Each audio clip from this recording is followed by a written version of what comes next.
আসসালামু আলাইকুম রহমতুল্লাহি ওয়াবারাকাতুহু। শিক্ষার্থী বন্ধুরা, আছে আপনাদের কাছে 100 কোরআন শিখি বই? তাহলে খুলে নিন। আজকে আমরা শিখব 100 কোরআন শিখি বইয়ের 64 নম্বর পৃষ্ঠা। এই পৃষ্ঠায় দুটি গুরুত্বপূর্ণ বিষয় আমরা শিখে নেব ইনশাআল্লাহ। ঝটপট আমার সাথে বসে পড়ুন।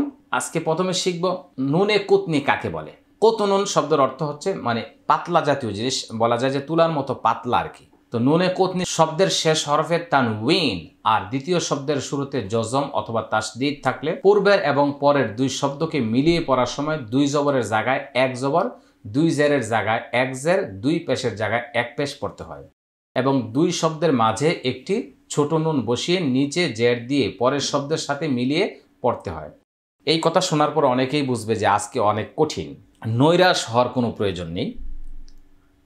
আল্লাহর উপর ভরসা রাখুন। আল্লাহ সুবহানাহু ওয়া তাআলা সবকিছু সহজে শিখিয়ে দিবে। ক্লাস শেষে এমন একটা ফিনিশিং আসবে যেটা আপনাকে মুখস্থ করতে হবে না, শিখতে হবে না, কিছুই করতে হবে না।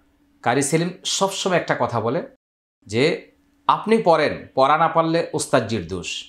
দুনিয়ার সব জায়গায় কিন্তু শিক্ষকরা ছাত্রছাত্রীকে বলে পড়া না পড়লে খবর আছে, মায়ের আছে, শাস্তি আছে, তোমাদেরকে ফাইন দিতে হবে, জরিমানা দিতে হবে। আর আমি বলি আমার শিক্ষার্থীরা পড়া না পারলে আমার দোষ। তাহলে এইটা সাহস রাখেন। উস্তাদজি বলছে পড়া না পারলে কোনো টেনশন নাই, দোষ নাই, উস্তাদজির দোষ। এই জন্য আমার সাথে পড়তে থাকেন।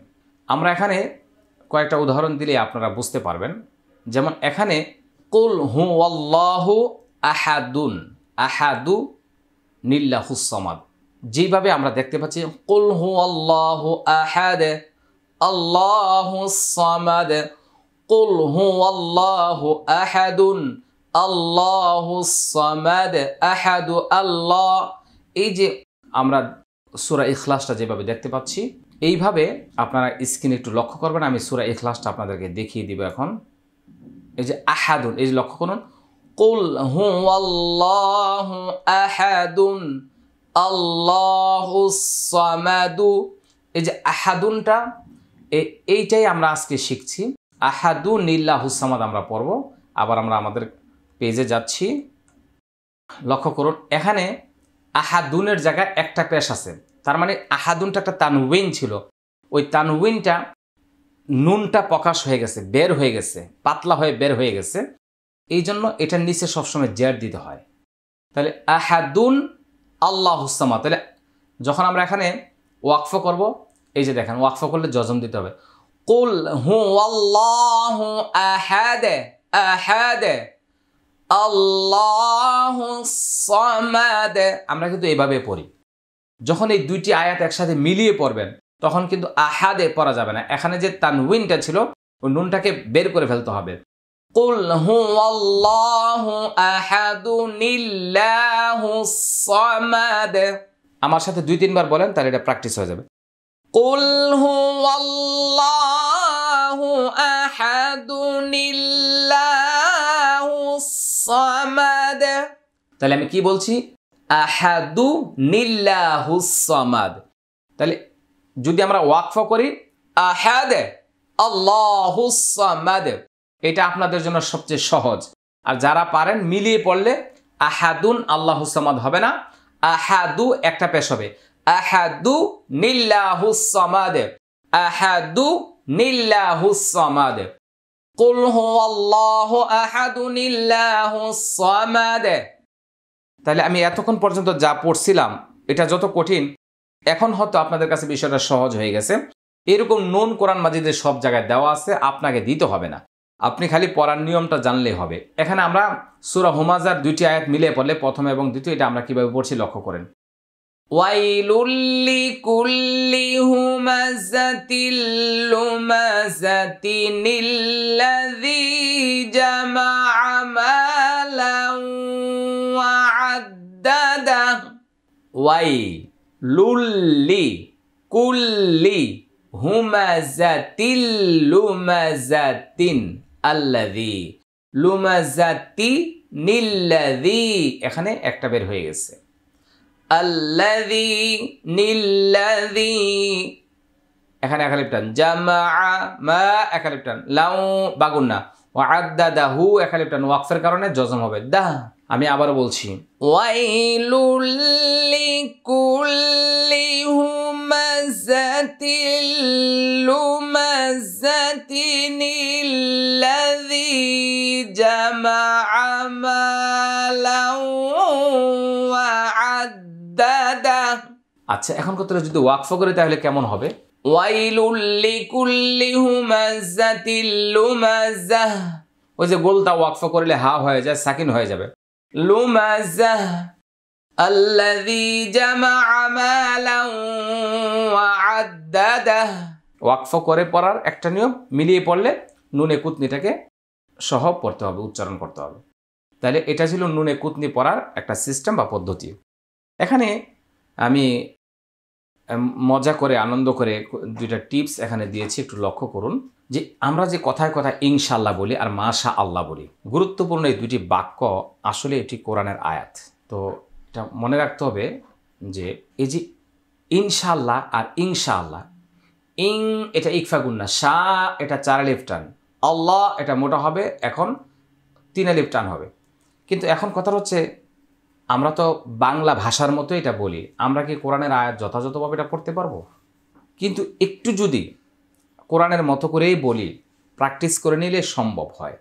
এজন্য আমি এটাকে যেভাবে তৈরি করেছি, আমি বলি বাংলা কথার শেষ অক্ষর যদি হয় ব, মানে ভবিষ্যৎ পরবর্তীতে কিছু করব, এই ধরনের বাক্য যখনই বলবো, যেমন আমি কোরআন শিখব, কারি সেলিম সাহেবের কাছে আমি কোরআন পড়ব, আমি কারি সেলিম সাহেবকে কোরআন শোনাব, আমি কারি সেলিম সাহেবের কাছ থেকে একটি এশো কোরআন শিখি বই আনব, আমি কারি সেলিম সাহেবের কাছ থেকে একটি তাজউইদ কালার কোরআন মাজিদ আনব, আমি কারি সেলিম সাহেবের সাথে দেখা করব। দেখেন প্রত্যেকটা বাক্যের শেষে কিন্তু আমি ব বলছি। আপনি বেড়াইতে যাবেন, বেড়াইতে যাব, বাজারে যাব, মাদ্রাসায় যাব, স্কুলে যাব, অজু করব, নামাজ পড়ব, হজে যাব, এই যে বাংলা কথার শেষে ব, ইনশা আল্লাহ বলিব, আমি এটাকে এইভাবে নিয়ে আসছি। দেখেন বাংলা কথার শেষে ব, ইনশা আল্লাহ বলিব। এভাবে আপনারা যারা টিচার বাচ্চাদেরকে এভাবে শিখিয়ে দিতে পারেন, আপনারা যারা পরিবারের গার্ডিয়ান, পরিবারের সবাইকে শিখিয়ে দিতে পারেন। আমরা যখন বাংলায় কথা বলি, কথার শেষ অক্ষর অথবা বাক্যের শেষ অক্ষর যদি হয় ব, তাহলে আমরা বলবো ইনশা আল্লাহ, ইনশা আল্লাহ। ইংটা একটু ইকফা গুন্না করে নিলেন, শাটা একটু লম্বা করে দিলেন, আল্লাহটা মোটা করে দিলেন, একটু লম্বা করে দিলেন। ইনশা আল্লাহ। আমি বাজারে যাব, ইনশা আল্লাহ। আমি পড়তে যাব, ইনশা আল্লাহ। আমি ঘুমাতে যাব, ইনশা আল্লাহ। আমি ভাত খাবো, ইনশা আল্লাহ। আমি পড়ালেখা করব, ইনশা আল্লাহ। আমরা এটা এভাবে প্র্যাকটিস করে নিতে পারি। যেমন আমি ফজরের নামাজ মসজিদে পড়ব, ইনশা আল্লাহ। আগামীতে হজে যাব, ইনশা আল্লাহ। সব সময় সত্য কথা বলবো, ইনশা আল্লাহ। আমার মনে হচ্ছে এটা আপনাদের ভালো লাগার বিষয় এবং আজকেই প্র্যাকটিস হয়ে যাবে ইনশাআল্লাহ। আমি প্রতিদিন এশো কোরআন শিখি ক্লাসে আসব, ইনশাআল্লাহ। এটা কোরআন মাজিদের আয়াত, সূরা আল ফাতহ, এটা দেখে নেবেন আপনারা। ইনশাআল্লাহ মানে হচ্ছে ইং মানে যদি, শাহ মানে চান, আল্লাহ মানে আল্লাহ। আল্লাহ যদি চান আমি এই কাজটা করব, আপনি যে আমার কাছে টাকা পান, এই টাকাটা আগামী শনিবার আপনাকে দিব ইনশাআল্লাহ। আপনি যদি ইনশাআল্লাহ বলেন, তাহলে এই দায়িত্বটা আল্লাহ সুবহানাহু ওয়া তাআলার উপরে যাচ্ছেন। উনি যদি চান, উনি যদি ইচ্ছা করেন, তাহলে আমি আপনার কাজটা করতে পারবো, তাহলে আমি ঘুমাইতে পারবো, খাইতে পারবো, যাইতে পারবো, পড়তে পারবো, সব কিছু করতে পারবো যদি আল্লাহ চান। এই জন্য মুসলমান সবসময় বলবে ইনশা আল্লাহ, ইনশা আল্লাহ। এবার আসেন মাশা আল্লাহ আমরা কোথায় ব্যবহার করি? যখন সুন্দর অথবা ভালো দেখব, আমরা যখনই সুন্দর কিছু দেখব অথবা কেউ ভালো কিছু করছে এমনটা দেখব, তখন আমরা বলবো মাশা আল্লাহ, মাশা আল্লাহ, মাশা। অনেকে বলে মাশাআল্লাহ, এটা মারাত্মক ভুল। মাশা আল্লাহ, মা 1 আলিফ টান, শা 4 আলিফ টান, আল মোটা হবে, লা 3 আলিফ টান। আমরা একটু যদি কোরআনের সাথে মিলিয়ে পড়ি, মাশা আল্লাহ, মাশা আল্লাহ।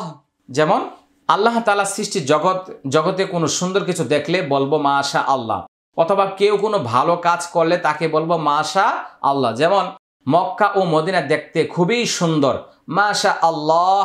এবার আব্দুর রহিমের জমিতে খুবই ভালো ফসল হয়েছে, মাশা আল্লাহ। সহিহ তালিমুল কোরআন ফাউন্ডেশনের মাল্টিমিডিয়া কোরআন শিক্ষার পদ্ধতি খুবই সুন্দর, মাশা আল্লাহ। আমরা এইভাবে প্র্যাকটিস করতে পারি যে একটা ছোট বাচ্চা তাকে দেখতে সুন্দর, মাশা আল্লাহ। একজনের গাছে ভালো ফসল হয়েছে, মাশা আল্লাহ। একজনে ভালো কিছু করেছে, সুন্দর হাতের লেখা বা তিলাওয়াত সুন্দর করেছে, ভালো পড়ালেখা করেছে, ভালো একটা কাজ করেছে, তাকে আমরা বলতে পারি মাশা আল্লাহ। এটা সূরা কাহাফের 2 জায়গা আছে, আমরা দেখতে পাবো 39 এবং সূরা আলা 7 নম্বর, এটা আমরা দেখতে পাচ্ছি। কোরআনের আয়াত এই দুইটা আমরা সহিহ শুদ্ধভাবে পড়ার এবং বলার চেষ্টা করব ইনশাআল্লাহ। ইকরাউল কুরআনা ফাইন্নাহু ইয়াতি ইয়াউমাল কিয়ামাতি শাফিআল লিআসহাবিহি। তোমরা কোরআন তিলাওয়াত করো, কারণ কোরআন কিয়ামতের দিন তিলাওয়াতকারীর জন্য সুপারিশ করবে। এখানে একটি জায়গা খালি ছিল, তাই আমি বইয়ের নিচে এই হাদিসটা দিয়ে দিয়েছি, এটা আমরা শিখে নিতে পারি। মুসলিম শরীফের এই হাদিসটি রয়েছে, ইকরাউল কুরআনা ফাইন্নাহু ইয়াতি ইয়াউমাল কিয়ামাতি শাফিআল লিআসহাবিহি।